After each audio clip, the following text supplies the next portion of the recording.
మీరు ఎప్పుడైనా భవిష్యత్తును ముందుగానే ఊహించి చెప్పగలిగితే అది ఎలా ఉంటుందని ఆలోచించారా? ఒక మహిళకి కంటి చూపు లేదు, కానీ ప్రపంచం చూడలేని భవిష్యత్తును చూస్తుంది. ఆమె పేరే బాబా వంగా. బాబా వంగా ఆమె అసలు పేరు వాంగేలియా పాండేవా గుర్తెరోవా. 1911లో బల్గేరియాలో జన్మించింది. చిన్నపిల్లగా ఉన్నప్పుడు ఒక తుఫాన్లో ఆమె తప్పిపోయి కొన్ని గంటల తర్వాత ఆమె కనబడింది, కానీ ఆమె చూపు కోల్పోయింది.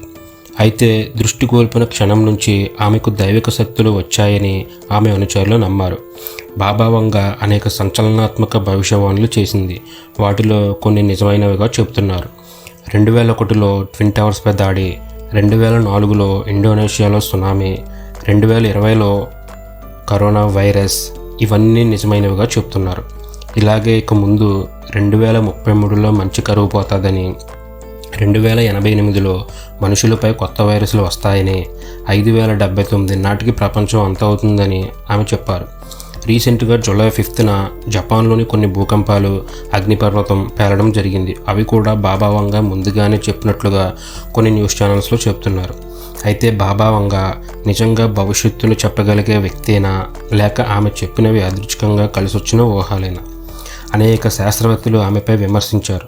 వివరణలు అస్పష్టంగా ఉండేలా చెప్పడమే తను ఉపయోగించిన పద్ధతి అని అంటారు.